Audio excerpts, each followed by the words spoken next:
There's a road that take you to Groton. It's like right up one of the side roads, right up. It was really high. You could see the whole city. I forget, Summer Street maybe it was. Was it over near Cedar Glen and all that? No, it was right. Like if you're down by the courthouse. Like Laurel Hill? Laurel Hill is right. As soon as you turn on Laurel Hill. Oh, Laurel Hill, up on that big hill, right there, the first left. As soon as the first left, it went up. It ups and backs around. Yeah. Big house right there. Yeah. The guy had rooms for rent. I live right there, bro. I showed you the house. Remember we drove by it? Yeah. And the fireworks were the best fireworks I ever seen in my life. But I know exactly where the girls' home is. Right behind, right next, right behind it. Like, yeah. Oh my God. Yeah. So you lived up there, huh? In a room. How long you lived there? At first, I went to the Y. Okay. I lived at the Y for a little bit. Yeah. And, I was homeless, and the social worker found me or something, and she hooked me up with a room at the Y. Okay. I remember them rooms. I went to the Y. They let me have the gym. I started working out again, swimming, hanging out downtown. Got to know the people owning the stores down there. And I met Miz, and it was Blunt Kings at the time, and then there's a CD shop, and I got the hook up phone shop. I met all them dudes and everything. Yeah, I remember the first cell phone shop that came. It was on the corner. I got the downtown. Yeah, I got the. We got our what the hell were they called? Fuck. Omni-points. Yep. Omni-point, the little thing that came out was useless. You could have broke it off, and it didn't do nothing. Yeah. I remember me and Steve had them prepaid.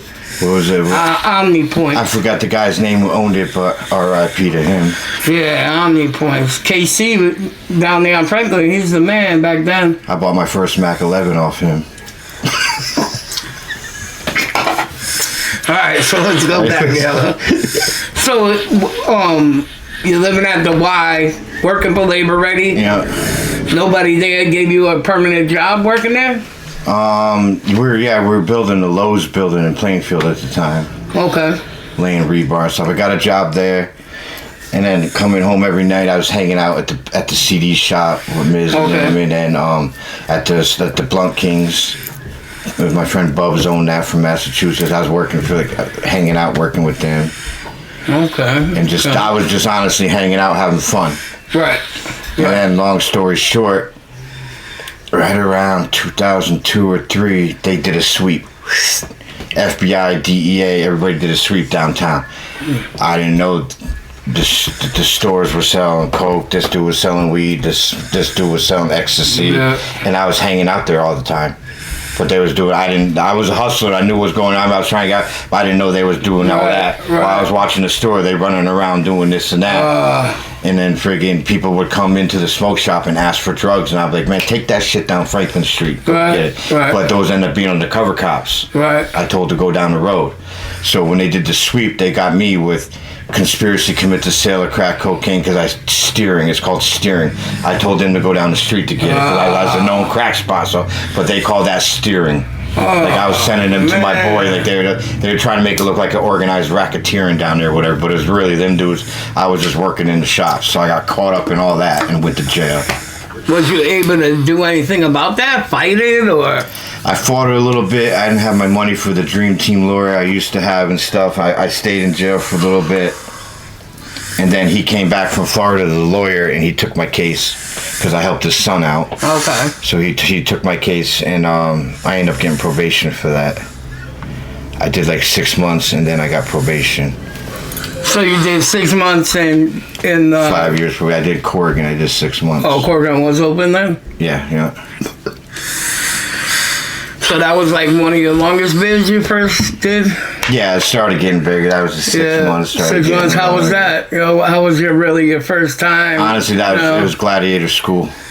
I like to fight, so we got in fights. I won fights. I got involved with a certain group of people at that time. Then that's how I got affiliated and stuff.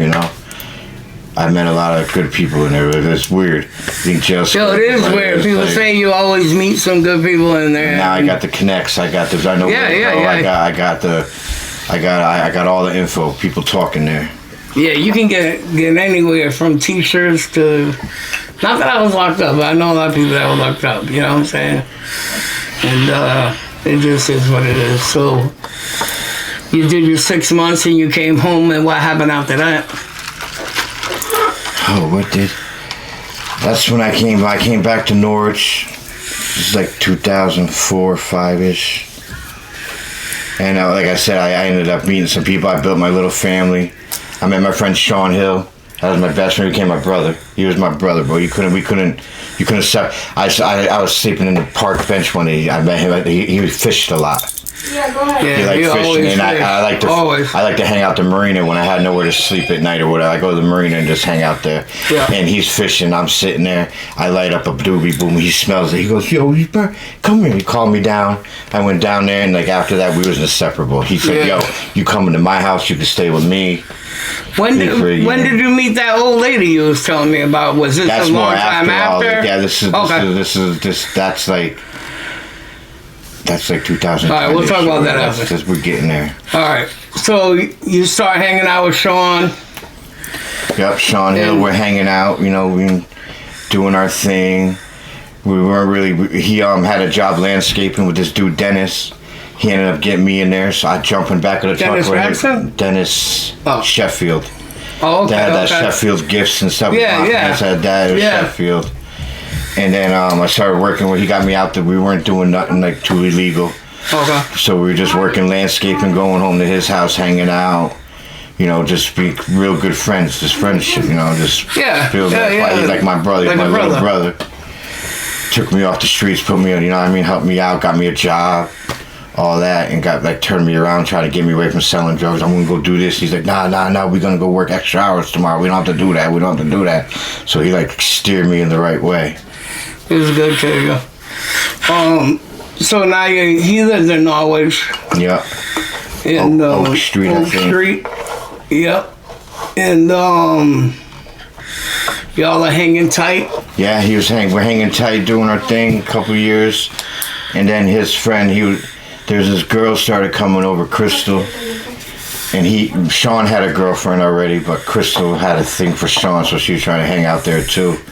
So then Sean was like, boom, he's like, yo, my man, just he cool, you know, da. So me and Crystal started dating.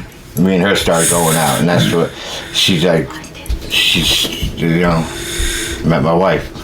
How old were you guys when you guys met? Is she younger than you? I met her. She's 10 years younger than me. She was 19. Oh, that's right. You said she that, was yeah. 19 at the time, and I was 27, 28 at the time. Cause me and my girl are like that. My girl's 37.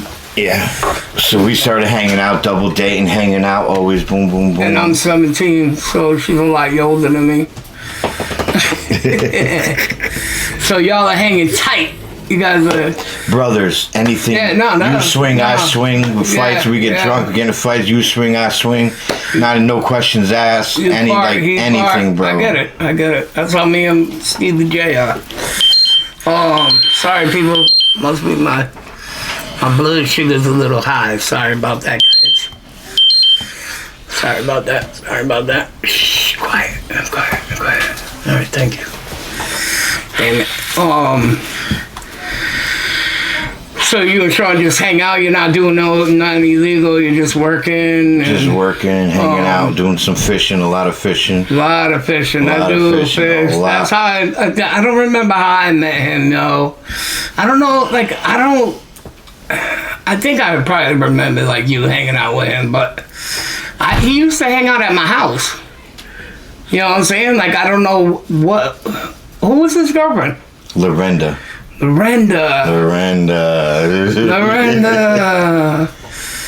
lived next to the bodega on Franklin Street. Yeah. Yellow House. She turned out to be a fiend. You know, I don't want to talk about her. You could call her a fiend. That's more than welcome. Yeah, she's in Ohio in jail for life now. What did she do? She killed her boyfriend or something. I don't know. She stabbed somebody with it. Jeez. Cracked out. Yeah, I guess so. So you You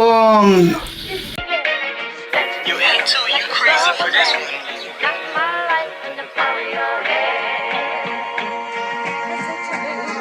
News, life, and beyond. Still here, still reppin' it. No politics, but we out to get the presidents. If we talking about it, then you know we speaking relevance. Giving you the facts, that's the only way to represent Connecticut. You just gotta tap in, like, share, and subscribe. CJ and Adam May, official, we going live. Just another episode, a visual for your eyes. News, life, and beyond, officially in its prime. News, life, and beyond. News, life, and beyond. News, life, and beyond.